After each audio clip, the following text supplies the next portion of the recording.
ہم تو اتنے کمزور ہو گئے ہیں کہ مشکات شریف میں ایک حدیث ہے، اس کا ایک حصہ ہے کہ من تشبہ بقوم فہو منہم، جو جس قوم کی مشابہت اختیار کرے گا قیامت کو انہی لوگوں میں سے اسے کھڑا کیا جائے گا۔ صاحب مرقات نے اس کی شرح میں ایک واقعہ نقل کیا ہے۔ وہ فرماتے ہیں کہ جب فرعون غرق ہوا تو فرعون کے دربار میں ایک درباری مسخرہ ہوا کرتا تھا، جس نے موسیٰ علیہ السلام کا حلیہ بنا لینا، لباس ویسا پہن لینا، ایک لاٹھی پکڑ لینا، داڑھی اس طرح رکھی ہوئی، اسی طرح کے جوتے بنا لینا، پورا حلیہ موسیٰ علیہ السلام کا بنا لینا، اور موسیٰ علیہ السلام کی زبان مبارک میں تتلاہٹ تھی، تتلا کر کلام فرماتے تھے، تو اس طرح زبان میں تتلاہٹ بنا کر وہ مذاق اڑایا کرتا تھا فرعون کے دربار میں۔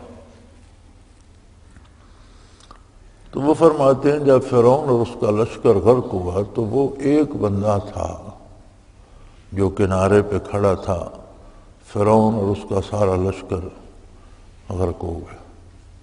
تو موسیٰ علیہ السلام نے دیکھا تو وہ باہر کھڑا تھا، تو انہوں نے عرض کی بار الہ، یہ تو مجھے سب سے زیادہ میرا مذاق اڑاتا اور پریشان کرتا تھا، تو آپ نے اسے چھوڑ دیا۔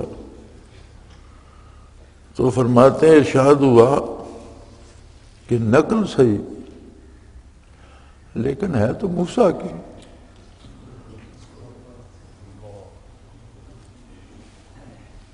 تو میری غیرت نے گوارا نہیں کیا کہ اسے فرعون کے ساتھ ڈبو دوں۔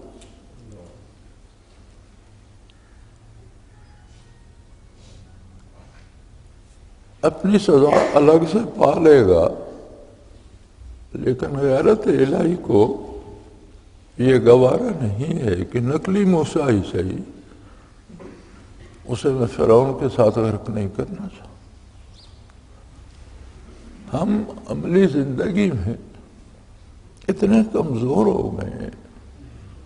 کہ ہم سے ہمارا حلیہ اور لباس بھی شرعی نہیں رکھا جاتا، اور اگر کوئی شرعی لباس میں نظر آئے تو اسے گنوار یا اجڑ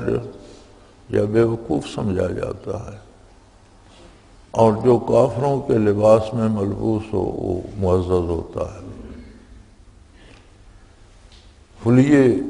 ہمارے بدل گئے، چہرے بدل گئے، اور یہ معمولی بات نہیں ہوتی۔ علامہ ابن خلدون اپنے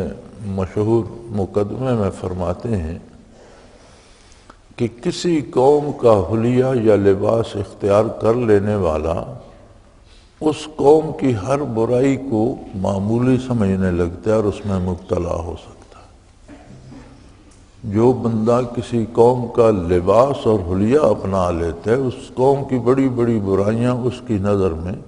چھوٹی ہو جاتی ہیں اور پھر وہ ان برائیوں میں مبتلا ہو جاتا ہے۔